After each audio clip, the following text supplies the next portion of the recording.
Well, happy St. Patty's Day. Obviously, that's a big day for us, and hopefully you saw some of the coaches out there wearing green, which is, again, a little bit for, obviously, to celebrate the day, but also it's a big day for us in recruiting, Pot of Gold Day. We're going to be doing some things with that here this afternoon after we watch film, and so it's a great day, obviously, for our football program. I did want to say congrats to Coach Bray and the men's basketball team on their overtime win. That's momentum for our entire university, and it's exciting, so good luck to him and Neil and the women's basketball team as they get ready to play on Saturday. Football-wise, excited to be back on the field, after day one, and I told the guys after practice I was extremely pleased, but, it was the little things for me that I was pleased at. I was pleased I didn't see a lot of guys on the ground, maybe one or two young guys. I was pleased that we didn't have any fights, and that's not an issue here, It isn't. It's not a competitive issue. I've been at places where you try to initiate fights. Like, we got to fight. We got to see how tough and competitive we are. That's not the problem here. We have to be able to practice together under control, be competitive, but be under control and be good teammates. And it was good to see us get through an entire practice and not have to deal with any melees today. And so I'm excited. I love our staff. It's exciting, really, for me to hear them teach. That's what I really enjoy, is listening to them. And I told them the other day in a staff meeting, I'm not coming into your meetings or into your drills to evaluate as much as I am to learn. I love hearing them teach, and they do an extremely good job of teaching. I'm excited to see what I want to see is our players take over some of that leadership role. Our coaches right now are driving the leadership. Our coaches are pushing our players, but when your players start to push each other and hold each other accountable, that's when you got a special team. So I'm going to keep pushing our guys to continue to have leadership, but with that, I'll open up to questions. Guys, if you have questions, raise your hand. We'll get you the mic. All right, John Fenner, and you're up first. Marcus, I wonder what you could give us, maybe 3 or 4 things that you're hoping to accomplish this spring as you go through. What are the most important things for you? Yeah, I kind of told him this today in the team meeting, is that I have a vision and identity I want for our team, and that's to be a team that can run the ball and stop the run, right? I believe in our O-line and our D-line being the foundation of our team, and so I'm excited to see if that can become our identity. That's my vision. I also want to see a team that's aggressive. That's one of our mantras, challenge everything. What does that mean? It means be aggressive. Do not play timid. Do not play scared. Think outside the box, offensively and defensively, schematically. Be okay with taking chances. The second thing is it's still based off the golden standard, right? It's that unit strength, and I want to see a group of guys that are tough. And how do you become tough? Like, how do you get tougher as you sacrifice for the guy next to you? So I want to see how much this group is going to be willing to sacrifice for each other. And the third thing is just the competitive spirit. Like, we have to have a mindset. Every drill, every rep, we got to win. We got to win. And if we don't win, we're devastated. But then the next part of that is one play, one life. You'll hear me say that all the time. I don't remember what happened the last rep. I don't remember what happened last play. One play, one life, let's move forward. And so that competitive mindset is extremely important, but I want them to focus on each rep. Eric Hansen is next. Hey, Coach, I know when Al was hired, you had a smallest window with him to spring practice. And initially, you said you'd like to evaluate, how much of the old defense you want to keep and how much of Al. So where is that right now? Where are you schematically with the defense? How similar or different? Yeah, he's kept some of the things that we did last year, but he's also he's brought a lot of different situational defensive tools. And I think that's what you look in the NFL is they focus a lot on the situational parts of the game. And so what you've seen him today, we had a big red zone day, and we're doing some different things that we haven't done in the past in the red zone. And I think our guys are really, really embracing it. They still understand the things we did last year and how that's a part of our defensive scheme now, but I think they're embracing the enhancement of it. And so they did a good job today. Looked really good. Are you still wanting to have a mental performance person specialist as part of the program? Or do you have that in place? Yeah, we look for every way to help our student athletes and serve our players. And so those are things that go around my head every day is, hey, what areas do we need to make sure that we are looking at our student athletes in a holistic approach? And that can be in mental performance, that can be in, evaluating trauma from before they got here and evaluating, hey, what are the things in their life that are causing them not to perform at the highest level? And so every day we look at different ways. And if there is something out there that we need to help our players to perform at a higher level, but also performing at a higher level is also understanding having a clear mind, right? And that, to me, we have to make sure that we indulge ourselves, have people that are willing to truly get the heart of the player so we know, hey, how are they going to learn? What's holding them back from reaching their maximum performance? And so if there's a way to enhance that, we'll find it. Your role during practice, where you stand, and how you want to spend your time in the meetings, is that something you've come to a decision that this is how it's going to be, or are you going to kind of play it loose and just kind of go through spring practice and adjust as? Still work in progress. It's Okay, a work in in progress. progress. But again, there's certain drills that I like to be a part of. I love it when our running backs and quarterbacks are doing run tracks, and I may be able to be over there and kind of listen to them. And, if everybody's just doing individual drills, I mean, obviously there's two ways I'm going to go. I'm going to kind of be with the linebackers or look at the linebackers, which is my comfort zone, or go to quarterbacks. They have the funnest drills. So I told Tommy it's going to be a lot of times where I'm coming to the quarterback drills just because it's fun. And last one for me, what's Sebo Flemister's status? He is currently not on the roster. Pat- Is there a chance he'll come back? Patrick Engel is next. Marcus, to follow up another housekeeping item, I know that Tariq Bracy never mentioned anything, at least on social, with fifth-year announcements like some other guys did. I'm curious kind of what your understanding of his fifth-year plans are, noticing that he's out there today. Yeah, he's going to be here, and he's excited to have a great senior year. I think when we did some of the media days with those guys, I know he had class, but he's fully planning on being here and he's ready to go. And then quarterback, your initial impressions of those guys from today, or even in winter workouts, and how do you see that kind of timeline playing out as far as naming a starter, narrowing things down? Yeah, it's a unique group. You look at it and you got two guys that have playing experience, and those are the two guys that are getting reps with the ones, and Tyler and Drew. And so it's going to be a great competition, but I've been spending a lot of times with the quarterbacks just as a whole, and to try to continue to earn their trust, right, and then get to know them. And so it's a really, really unique group with, Ron and Steve, and they're exceptional thinkers. That's probably something you've heard me say before, but they're extremely smart. I'm learning as a head coach to play the quarterback position is extremely difficult. They have a lot of pressure on their shoulders, and so I want them to know the head coach supports them, and I'm with them, and I want to learn as much as they, as much as on their plate, I want to learn it myself. And so it's going to be a great battle, right? It's the challenge for myself, Coach Reese, is to make sure that we continue to create a room that has healthy competition. We continue to create a room that, everybody wants to be the starter. But these four guys in this room are my brothers, and that, whoever's on that field represents us all. And then Myron's defensive end spot, Nana saw some action there last year.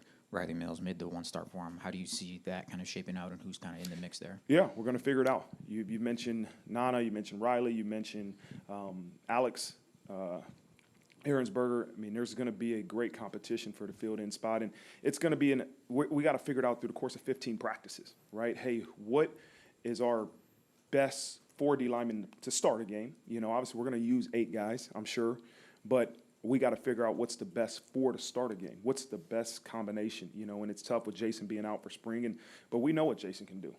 So let's see. We got some young guys that we're going to be able to evaluate. They're going to get a lot of reps, and I'm excited to see that competition. Fernando Ramirez is next. Hi, Marcus. What do you look for in a starting quarterback, or what are some of the things that you want your starting quarterback to have? Take care of the football, right? You have to take care of the football. You have to be able to put the football where it belongs. You have to be able to make sure the offense is in the right position to have success, make the right checks, the right calls, but also there's a leadership to it, right? It's the instant credibility of, hey, I'm the leader of the offense, and for most part, a lot of times the quarterback's the leader of a team. Obviously, I believe in a quarterback that, yes, makes good decisions, but also has the ability to escape, right? And that's, we don't need a dual threat as much as a quarterback that's able to escape bad situations. And so that's the things I'm going to look for. Who's taking care of the ball? Who's making good decisions? Who's able to extend plays at times when the pocket maybe fails? And was that your playlist playing during practice today? No, that's I think that's voted on by the players, you know? And so I think that's an ongoing little dispute in terms of who gets to. Lexi is the one that plays the music for us, and whoever gets to her for the playlist, I think that's, my hands are off. I just want to make sure it's clean, you know? Tyler Horka is next. Marcus, going back to the quarterbacks, what's it like for you being in a situation where you are overseeing a quarterback competition for really the first time in your coaching career, and you have so much say in the way that's going to play out with Tommy Rees, obviously, as well? You know, I'm no quarterback guru, and I'm not afraid to admit that. And so my role as the head coach is to let those guys know I understand how difficult a position you all are in, you know. Use me as a resource to help you. That's why every week we spend time together. We have quarterback meetings with just me and the quarterbacks because I want them to know I'm a teammate. I'm going to lean on Tommy Rees to talk about who's the starting quarterback. He's played the position. He's the offensive coordinator. He'll be able to come with grades and say, okay, hey, here's how I evaluated it. Here's who I believe at some point is going to be the guy that should be with the ones. And so I'll lean on Tommy more than anything for that. Tim O'Malley is next. Coach, you mentioned Jason Adamule out for the spring. Was that off-season shoulder Yes. cleanup or surgery? Yep. And then Cam Hart we saw out is Same thing. Same thing. Yep. And the other one undisclosed was Pat Coogan seemed to be with the bikes today. Yeah, Cougs. I wrote that down. What did Cougs? He was a meniscus. Yep. So he had his meniscus repaired, so he'll be out for the spring. Yep. Tyler James, you're up next. Marcus, another injury. Now, Joe Wilkins was out there today. Is he cleared for the spring? He looked like he was in pretty good shape. Yep. Joe's good to go. Yep. And then you mentioned the pot of gold earlier. What did you learn from that experience last year, and what is the value of that for you guys today? Yeah, you look at even the guys that we have committed in the 23 class right now. I think everyone, if not the majority of them, were offered on this day last year. And so it's a big day for us because we want to get a head start on the next recruiting class. And we're still finishing our 23 class, but we're starting with 24s today, and it's a big day for us in terms of, you know, we're going to capitalize off of, obviously, it being St. Patty's Day, and we want those 24s to know they're special, and this day is dedicated to them. And then circling back to the defensive installation, how have you seen sort of the players respond and react to the new things that are being thrown at them? They've done good. They've done a really, really good job, and I think it's a credit to the teaching. You know, I think Coach Golden and his staff and the defensive staff has done a great job of being able to understand the enhancement he wants to bring, but also now being able to teach it to the players. And so it's been really, really good to see. I think they're playing fast, they're playing with energy, they're asking a lot of questions. That's a big challenge of mine for our players. Like, challenge your coaches, challenge everything is a mindset we have, and that's not a disrespectful thing. That's you want to get better. Right, so don't be yes man. Go challenge your coaches. How do I get better? How do I learn? How do I improve? You know, and it's not always comfortable for kids to do that. Right, it's not comfortable for us to hear what we need to get better at. But that's the only way to improve. Right, if you keep doing the same thing, well, how are you really getting better? And so, I am challenging our players and our coaches to make sure that we're giving feedback. Seek feedback. You know, and give your players feedback. Thanks. Matt Fortuna is next. Marcus, obviously no shortage of firsts for you the last couple of months. Just curious, you take a moment last night, this morning before practice, before you take the field to reflect and just get ready to let loose? Not yet. I think at some point I will. It's just today's practice one. But like any kid, coach, practice one of spring, practice one of fall, to me it's overthinking things. Like, oh my gosh, did I look over this? Did I got this ready? Where am I? That's how I always was, even as a player, you know, and that's – but you'll go. And today, obviously, it wasn't my first time being a head coach of practice, so, you know, got right back into it. But at some point you will. I think right now you just focus on go, and recruit and lead and develop this staff to continue to become closer, develop this team, right? We have to focus on becoming a team, right? And for so long, I just felt it's offense versus defense. And offense, no, this is about team, right? We got an offensive team. We got offense, we got a defense. And everybody wants to be successful. But at the end of the day, we're never going to achieve the goals we want unless we're a team. And so I know that's not the question you asked, but that's where my mind went when you started talking about that. But yeah, at some point I will be able to reflect. I guess, was there a sense of maybe not relief, but excitement that you've obviously coached a lot of games and actual games as a head coach here before, but you didn't have a full staff thing. You didn't have this was the first time everyone was together under one roof. Yeah, there was a relief for that. It was a relief. We've done winter workouts, right, where you can do conditioning without a ball and you can do like walkthroughs, but it was for me a relief to go practice. Like there's no restrictions. Go practice. Use a ball. Go full speed. And that's to me what was the biggest relief. You're out of the winter conditioning part, right? So from January, February, and March, right? It was about our players and Coach Bayless who did an unbelievable job getting those guys prepared. I mean, their winter workouts were torture, right? But it was that and it was recruiting. It was that, and we did some football-specific workouts and recruiting, but now you turn the chapter to football. It's just football. It's spring football time. And so that's exciting for me to turn the page to get to spring football. Thanks. Your next question will be via Zoom. Brian Driscoll, go right ahead. Coach, obviously with so much turnover on your offense or on your offensive staff and defensive staff, how would you evaluate how that staff was able to kind of come together and really mesh as they got ready to launch into this spring practice period? It's been great. It really, really has. And I've been in the offensive staff meetings a few times, but when you bring in a Coach Heaston who is, to me, instantly just brought a demeanor to our staff, to our players. Like he's brought a demeanor, man, that we're going to go out there and go to work. And that's been great to be around him. And Coach Reese obviously have a previous relationship. And then Coach Stuckey and Coach McCullough, those guys have been great additions to our staff. They're great people.